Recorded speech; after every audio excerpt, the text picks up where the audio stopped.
Bismillahirrahmanirrahim. Assalamualaikum warahmatullahi wabarakatuh. Pada yang terhormat Bapak Ades beserta staf yang saya hormati, dan kepada Ibu Kader yang hadir di sini yang saya hormati juga, dan kepada teman-teman tim penyuluh dari Puskesmas Turi yang saya cintai. Untuk langsung saja ya, soalnya nanti Puskesmas Turi wonten rapat, biar nggak lama-lama ya. Napa pakai kenal apa mboten? Nami kula Abdul Khalid. Kula megang program DBD mulai tahun 2018. Pas waktunya itu banyak-banyaknya kasus demam berdarah di wilayah Kecamatan Turi. Dari situ kita dapat menemukan cara yang baik untuk pemberantasan atau memutus mata rantai nyamuk demam berdarah. Pas waktu itu yang terbanyak di wilayah itu Tambak Plosok sama Tawangrejo. Pas waktu itu banyak sekali keluar masuk rumah sakit, habis di fogging tetap masih ada. Jadi terus kita coba dengan gerudukan gerakan rumah 2 ikan, itu akhirnya dari tahun 2018 sampai sekarang untuk Tambak Plosok tidak ada kasus.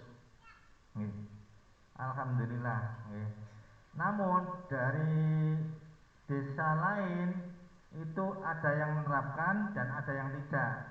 Yang menerapkan ada lagi desa itu loh, Keben, itu dari dulu sampai sekarang nggak ada.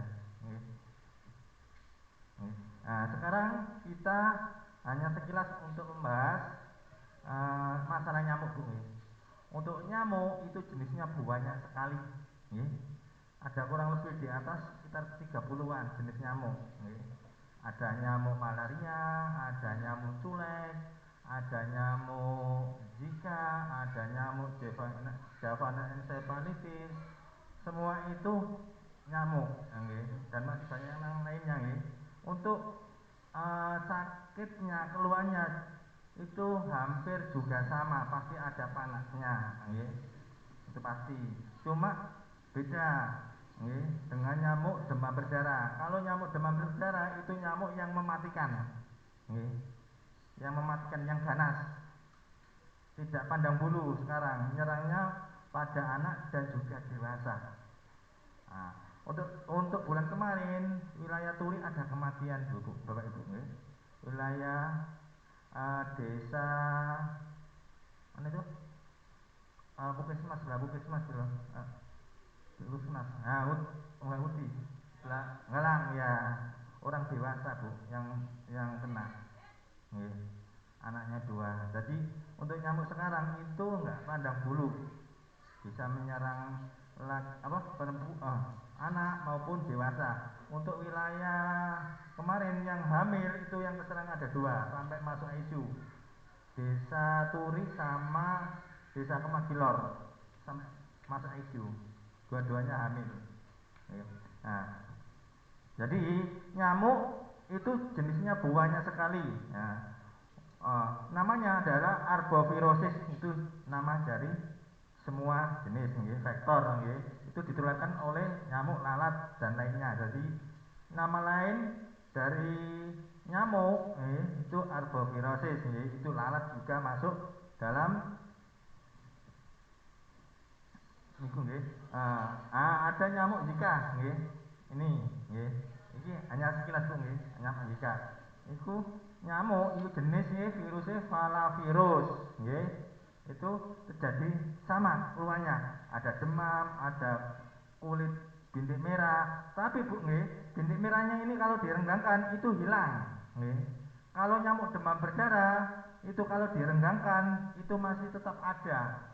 Semisal di kulit ada bintik merah, Coba jenengan rekankan, kalau bintik merah itu hilang, berarti itu bukan nyamuk demam berdarah. Berarti kemungkinan nyamuk yang lain, ya.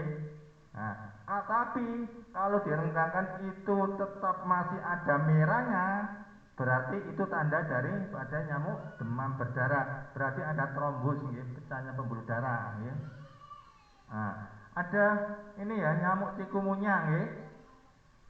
Penyakit menular akut dengan gejala juga demam, ya, nyeri sendi, ya, sendi-sendi nih, lorong kabeh, ya, terus ada demame, ya. Ini penyebabnya Aedes albopictus, ya. Ya. Penularannya sama karena gigitan semuanya nyamuk, ya. Terus ada nyamuk Javanese encephalitis, ya. Ini menyerang pada otak, ya. Jadi ini kadang ngomong ngalor ngidul, ya, kayak wong stres ngono, nggih. Nah, sekarang kita hanya berfokus pada demam berdarah, nggih. Apa itu nyamuk demam berdarah? Yaitu satu nyamuk, nggih, yang dapat mematikan, nggih, dengan cara menggigit, nggih, ditularkan oleh virus dengue, nggih. Virus itu namanya dengue, nggih. Nah, untuk gejala klinisnya itu sama, nggih, seperti panas, nggih, panas mendadak tinggi 1 sampai 3 hari, 4 hari itu panasnya akan melonjak, nggih. Nah, terjadi perdarahan, nggih. Perdarahan itu yang tadi saya omongkan, nggih, ada bintik merah tadi itu berarti perdarahan. Bisa juga mimisen, nggih, epitaksis, nggih. Bisa juga muta darah atau BAB darah, nggih. Itu sudah masuk kategori sudah parah, nggih. Kemungkinan masuk dalam grade 4, nggih. Nah, di situ untuk laboratorium trombositnya kurang dari 100. Nah, dikatakan diagnosa DBD itu bila mana trombositnya kurang dari 100.000. Untuk hematokritnya itu meningkat di atas 20% dari nilai normal, nggih. Jadi ciri-cirinya gitu, Bu, nggih. Ciri-cirinya itu trombositnya kurang dari 100, nggih. Kalau di atas 150 kemungkinan diagnosanya bisa demam dengue atau demam yang lain, nggih. Nah, untuk hematokritnya itu meningkat, Bu, nggih. Jadi kebalikan nih, trombositnya meningkat, untuk trombositnya menurun, nggih. Itu dari terbalik untuk diagnosanya itu nih. Penyebabnya adalah virus dengue. Nah, nyamuk ini yang menular itu yang menggigit, yang dapat menularkan penyakit itu nyamuk perempuan. Nah, nyamuk perempuan, nggih. Jadi sing nakal itu nyamuk perempuan, nggih. Nakal. Nek nek ciri-cirinya itu bulunya banyak, nggih. Bulunya banyak sama seperti manusia. Kalau manusia laki-laki, nggih, ono brengose, nek perempuan mulus, nggih. Nggih, jadi sama, nggih. Jadi yang menggigit itu nyamuk perempuan, nggih. Untuk masa hidupnya nyamuk perempuan itu berapa, Bu? Ayo. Ayo. Yang kader yang sudah kemarin-kemarin saya kasih materi ini berapa, Bu? Masa hidupnya?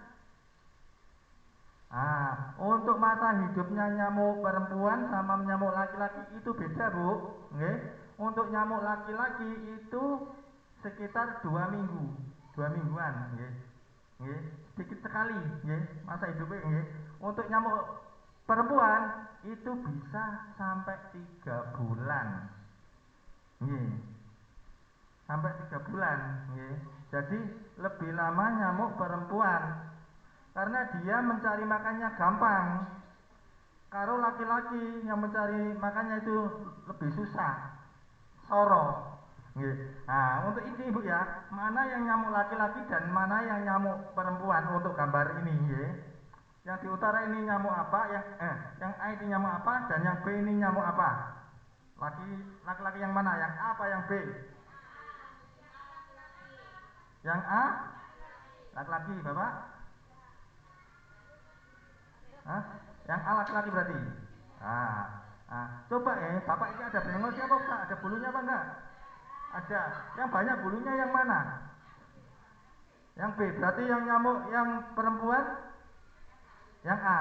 Nah, sampai kamu yang ngomong yang mana? Berarti kebalik, salah berarti ya. Berarti untuk nyamuk yang laki-laki itu yang B karena dia berbulu lebat, nggih. Hanya ini kan bulunya cuma 2. Jadi mengapa kok hidupnya lebih banyak dari laki-laki? Karena dia itu nggak terhalang, jarumnya itu nggak terhalang oleh bulu-bulu, nggih. Jadi kalau laki-laki itu terhalang, untuk jarumnya itu lebih pendek. Jadi kalau makannya itu lebih susah. Makanya hidupnya singkat, soalnya poso terus. Nggih. Dan perempuan wis mau mangan ae makane nyamuk perempuan itu lemu-lemu. Nggih. Nyamuk laki-laki itu kurus-kurus. Nggih. Sama seperti manusia. Manusia nek laki-laki kan banyak yang kurus-kurus nggih. Lemu-lemu nggih. Sama nggih, hampir. Nah, jadi Bapak Ibu nggih. Nah, untuk selanjutnya adalah siklus hidup nyamuk Aedes aegypti nggih. Nah, untuk siklusnya ini Bapak Ibu nggih, hidup kurang lebih untuk siklus itu 10 harian. Berarti kurang lebih 2 mingguan nggih. Untuk siklus dari nyamuk bertelur, uget-uget jadi nyamuk lagi itu butuh waktu sekitar 2 minggu nggih atau 10 hari nggih. Nah, untuk ini Bu ya, habis jadi nyamuk jarak 2 hari itu sudah bisa bertelur lagi. Jadi sekarang semisal netes jarak 2 hari, besok itu sudah bisa bertelur. Nah, jadi dia habis jadi nyamuk, dia kawin sama laki-laki. Habis itu jarak 2 hari bertelur. Telurnya itu 100-an lebih. 100 lebih. Terus masa tahan telur itu 6 bulan Bapak Ibu nggih. Jadi lebih lama. Jadi bila mana telur nyamuk itu di tempat yang kering nempel di dinding-dinding misalkan nggih. Nanti kena air, nggih, jarak 1 bulan kena air, dia di air bisa netes, nggih. Bisa jadi nyamuk nggih. Nah, terus telurnya itu hanya bisa dilihat dengan mikroskop, nggak bisa dilihat dengan mata telanjang karena sangat kecilnya. Ukurannya itu kurang lebih sekitar 0,8 apa gitu loh. Nah, habis bertelur Bapak Ibu ini 2-3 hari sudah bisa jadi jentik atau uget-uget. Nah, kalau Bapak Ibu di jedingnya atau di penampungannya nggak ada ikannya, maka risiko besar akan ditempati untuk bersarang nyamuk, bertelur nyamuk, untuk perkembangbiakan nyamuk, terutama nyamuk demam berdarah. Untuk nyamuk demam berdarah itu hidupnya di tempat yang bersih, nggak mau yang kotor, di air-air yang bersih, seperti di kolam, di gentongan, di tempat air, tempat aqua atau kaleng-kaleng yang kena hujan, dia akan menampung air bersih. Maka di situ akan dipakai untuk perkembangbiakan nyamuk, Maka untuk PSN itu lebih bagus atau kerja bakti itu lebih bagus, Nah, habis ini habis jadi uget-uget jarak 4 hari itu bisa jadi uget-uget yang berkepala besar. Jadi ada uget-uget yang kepalanya besar, yang kepalanya besar. Itu nanti, jarak 2 hari itu bisa jadi nyamuk lagi. Jadi prosesnya cepat sekali. Sampai bayangkan nyamuk satu telur 100 semisal kurang bersih, kurang sadar akan lingkungannya, maka akan risiko besar di desa tersebut akan banyak nyamuk. Terus mengapa Bapak Ibu nggih? Pas waktu ada sat-satan itu banyak lamuk. Penyebabnya karena di tambak nggak ada ikannya. Maka di tambak itu, di rawa-rawa tambak itu tempat untuk bertelurnya nyamuk. Kan banyak ikan kan di tambak kan bisa Bapak nggih. Nah, habis itu dibuat bertelur, kan ada kelowongan, ada itu, kan nggak ada ikannya. Nah, itu dibuat bertelur, makanya pas waktu wayai satan tambak itu banyak nyamuk, banyak sekali. Bisa masuk nyamuk demam berdarah atau nyamuk culek. Itu, nyamuk culek itu biasanya di got-got Bapak, nggih Bapak Ibu nggih, nyamuk gatel. Nah, tadi nyamuk demam berdarah itu hidupnya di air yang bersih, ya. Nggak mau yang kotor-kotor. Kayak kemarin yang almarhum itu, saya lihat di rumahnya juga ada uget-ugete, ya, di lantai 2. Ya. Jadi ada persepsi biasanya masyarakat begini, di uget-uget apa di apa di got itu ada nyamuknya, itu bukan nyamuk demam berdarah, nggih. Mungkin nyamuk culek, nggih. Nah, untuk cirinya Bapak Ibu nggih, cirinya nyamuk itu belang-belang Bu nggih, besar nggih, nggih, kecil nggih, kan nyamuk kan jenisnya akeh kan, iki termasuk nyamuk yang paling cilik nggih, untuk DPD-nya ini ya. Dibandingkan dengan rata-rata nyamuk yang lain nggih. Jadi nyamuk yang paling cilik itu nyamuk demam berdarah nggih, dibanding nyamuk yang lain nggih. Nah, terus warnanya juga sama kayak ulo welang nggih. Jadi blonteng-blonteng no. Apa tangane nggih, itu blonteng-blonteng nggih.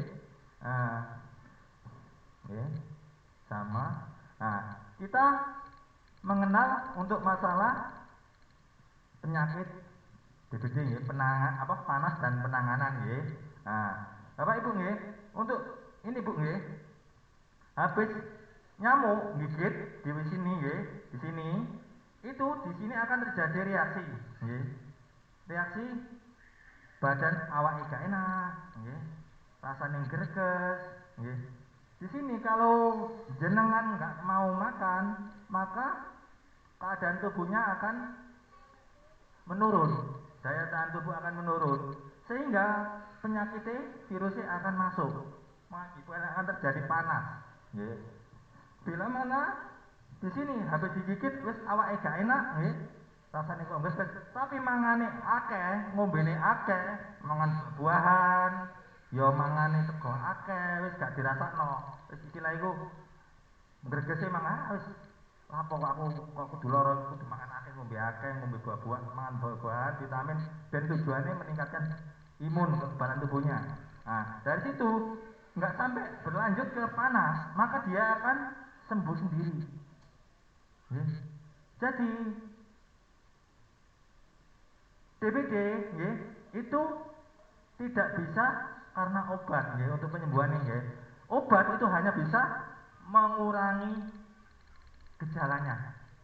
Jadi panas dikasih paracetamol atau dikompres nggih. Nah, yang menyembuhkan itu keadaan tubuhnya sendiri. Makanya kalau ada orang kena DBD ke rumah sakit, itu terapinya hanyalah cairan. Cairan. Cairan antara yang dimasukkan sama keluar itu dihitung. Dihitung. Jadi harus sesuai.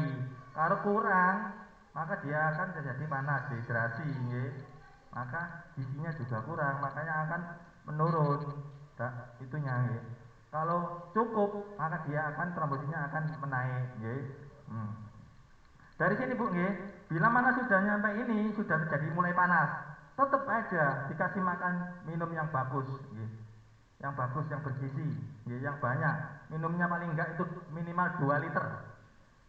1 kali 24 jam itu minimal 2 liter. Itu standar orang yang tidak sakit. Jadi kalau orang yang sakit ya lebih bagusnya dilebihi. Nah, bila mana ini naik ya tetap makanya harus banyak, minumnya banyak. Nah, bila mana punya kencing manis ya kudu diukur. Gulanya jangan sampai naik. Jadi harus diukur tetap nih. Nah, bila mana naik ini, dia akan kalau makannya cukup, gizinya cukup, keadaan daya tahan tubuhnya cukup, dia akan sembuh sendiri. Nih.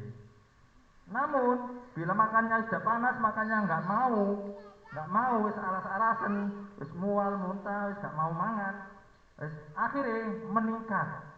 Terus di hari keempat, trombositnya akan mengalami penurunan secara drastis di sini, akan mengalami penurunan, bisa-bisa sampai 100 atau kurang dari 100. Namun bila mana masih makannya bagus di sini Bu, meskipun hari keempat panas, tapi mangane wis diusahno wis akeh ngombe sangat, maka dia akan bisa sembuh sendiri, akan trombositnya meningkat. Itu.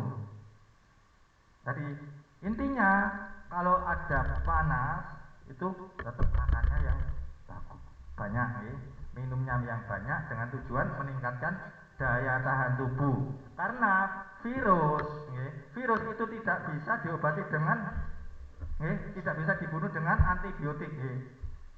Sama seperti corona. Corona adalah penyebabnya adalah virus. Sama, cuma virusnya beda.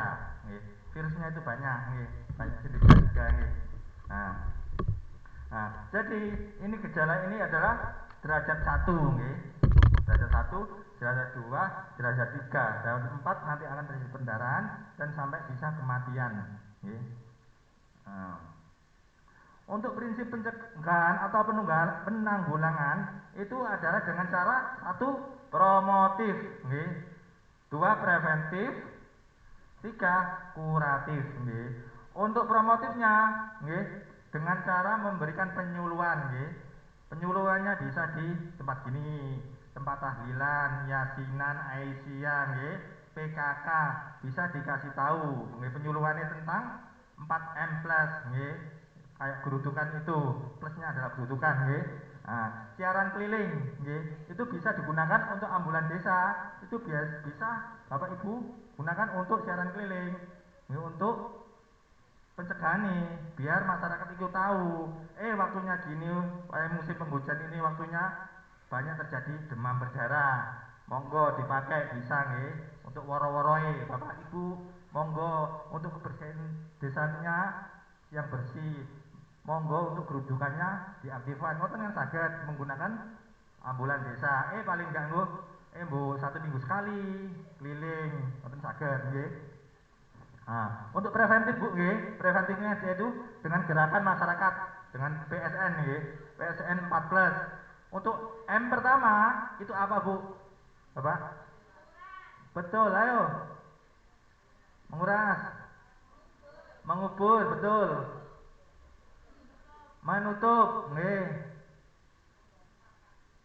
memantau, memantau. Jadi memantau itu lebih penting, nomor 1 memantau, karena apa? Karena memantau itu dengan tujuan utama, kalau nggak dipantau akhirnya akan ada uget-uget, atau jentik, Nah, terus untuk yang ketiga adalah kuratif. Kuratif itu dengan cara pengobatan tadi, seperti kasih paracetamol, dikompres, disuruh minum banyak, itu kuratif, Nah, ini untuk plusnya Bu, untuk nilai plus, itu dengan gerudukan, gerakan rumah 2 ikan itu lebih efektif, karena dia tidak mengandung pestisida, tidak mengandung tidak mengandung yang zat yang lainnya. Dia akan bisa bermanfaat selagi ikannya masih hidup. Kalau abad itu mengandung pestisida, mengandung racun.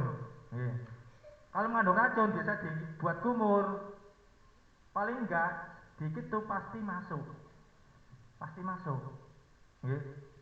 Terus untuk mengurasnya nggak perlu dikuras, gampang memakai gerudukan.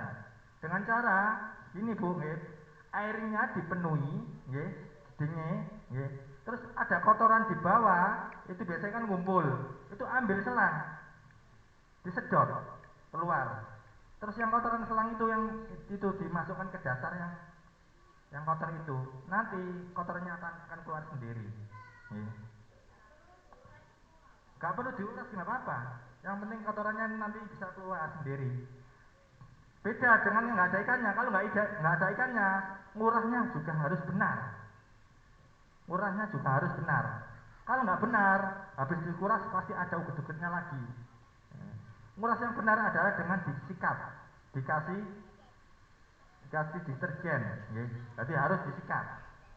Soalnya apa? Soalnya telur dari nyamuk itu menempel di dinding-dinding atau di atas atas, nah itu jadi nempel. Kalau kurang benar, jarak 1 hari bisa jadi nyamuk. Nah, terus untuk kedua bu, larvasida sudah obat. Obat nyamuk bu, bila anaknya tidur pada waktu pagi hari dan sore hari, setidaknya itu harus dikasih obat nyamuk. Terserah obat nyamuk lewat lotion atau apa, monggo. Nah, ini adalah untuk ibu ya, untuk tempat-tempat perkembangbiakan. Ada rawa yang tadi sawah tadi bu, rawa. Ada ini gantungan gacu, kain bekas. Terus ini selokan, ban bekas, kaleng bekas, gentong-gentong. Terus vas bunga. Ini adalah perkembangbiakan semua jenis nyamuk. Nah, terus untuk perkembangbiakan nyamuk Aedes aegypti, ini ada vas bunga. Biasanya kan ada bunga dikasih air, dibuat untuk biar berakar. Nah, itu ditempati nyamuk, tempat perkembangbiakan. Ada ini, sini dispenser itu biasanya nggak terkontrol, itu nggak terpantau. Ada netes, nggak pernah dilihat. Itu tempat untuk perkembangbiakan nyamuk Aedes aegypti. Terus di belakang kulkas, itu tempat perkembangbiakan nyamuk Aedes aegypti. Kan ada penampungnya air di belakang, ada itu. Terus kaleng bekas, ban bekas, itu tempat perkembangbiakan nyamuk Aedes aegypti. Nah, terus ini tempat tataane minum, atau biasanya kan ada yang di meja, di meja ini kan ada biasa dikasih air biar semut tidak itu. Biasanya itu nggak dikontrol, itu tempat perkembangbiakan nyamuk. Terus gentong bu, gentong biasanya kan bawa panami, paling enggak ini kudu dikurepno. Ben nek ana udan kadang ana nek ketampon mbok sak titik akhire ana banyu sak titik dinggoni nyamuk. Nah, ini adalah tanaman pengusir nyamuk, bisa ditanam di sekitar rumah. Ada serai, biasanya sing sering serai, terus lavender, itu biasanya sekitar kita ada lavender. Terus iki apa sing biasa kanggo godhog apa jenenge? Boten sing kanggo mangan sik wangi niku lho apa? Pandan, ngoten niku nggih. Serai beda, serai kan nganggo soto nggih. Nek pandan yang wangi nggih. Nah, terus nggih. Serai nggih, dan lain. Sampun. Monggo. Terus gini ngeten Bu nggih. Untuk fogging itu kurang efektif karena dia hanya membunuh nyamuk yang dewasa saja. Namun bila mana kebersihan lingkungannya kurang atau nggak ada ikannya di bak mandi, maka jarak 1 hari 2 hari dia akan muncul lagi. Makanya biasanya kan habis disemprot jarak rong dino kok wakai nyamuk maneh. Ya karena itu di sekitar rumah itu nggak ada ikannya. Maksudnya di tempat-tempat penampungan air nggak ada ikannya, makanya dia tumbuh lagi. Nonton lho. Jadi kudune iku bareng-bareng. Nek memang nyemprot ya kudu bersihan lingkungannya bareng-bareng, harus ada ikannya. Jadi habis gitu wis gak ono. Nek dikira fogging tok wis luru mateni nyamuk sing dewasa. Terus bibit penyakit sih ono, ngoten. Nggih. Monggo kalau ada yang ditanyakan monggo. Nggih. Nggih, monggo.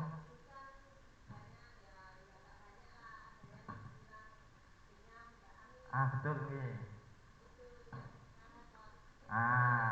Nggih. Nggih. Oh ngeten Bu nggih. Wonten carane iki. Sampun kula praktekaken nggih ten desa-desa pas waktu wonten kasus niku banyakan nggih ngoten amis. Namun bila ada uget-ugetnya sampean kembalikan lagi. Kembalikan lagi gini. Tuh, Bu, Iki kok ana uget-ugete sinten ngoten nggih. Kok segitu banyake. Sampeyan lihat Bu nggih, segitu lho. Ini. Kalau ini Bu nggih sampeyan buat kumur, kemu ya mentolo. Ngoten dikembalikan lagi. Gak mungkin, ikan 2 jam buat amis gak mungkin.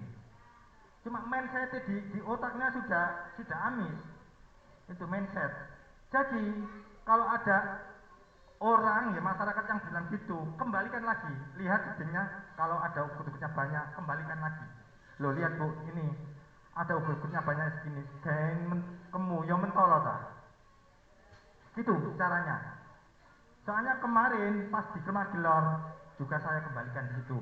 Dari 20 rumah yang nggak ada ugut-ugutnya itu hanya 3 ada ikannya. Tapi semuanya itu banyak. Ya alasannya ngoten wau. Tapi saya kembalikan habis itu dia sadar. Ngoten. Jadi nggak mungkin ikan 2 aja amis nggak mungkin. Nggih. Mbok mana nek ikane waket dingai 10 ngono amis. Nggih. Tapi nek ngasih Bu, 2 Bu, jangan 1. Kalau 1 nanti mencolot. Nggih. Mencolot. Nek 2 itu ada temannya nggak pasti mencolot. Nggih. Jadi koyok sampean tak bojone, nek wis ana bojone omah, gak mungkin plutusan gale wedok liya. Sama seperti manusia. Nggih. Monggo yang ditanyakan. Nggih. Untuk alokasi dana dari kabupaten untuk fogging nggak ada Bu nggih. Semua diserahkan ke desa. Bisa menggunakan ADD desa nggih. Untuk fogging bisa menggunakan ADD desa, untuk gerudukan monggo Bapak Inggi pilih wonten anggaran dianggarkan nggih dengan tujuan biar nggak ada nggih. Soalnya kalau fogging itu biasanya gitu gak maksimal. Nggih. Nggih. Kalau nggak ada pertanyaan kami akhiri nggih. Bila ada kata atau salah saya mohon maaf yang sebesar-besarnya dan kami akhiri wabillahi taufiq wal hidayah wa ridha wal inayah. Wassalamualaikum warahmatullahi wabarakatuh. Monggo.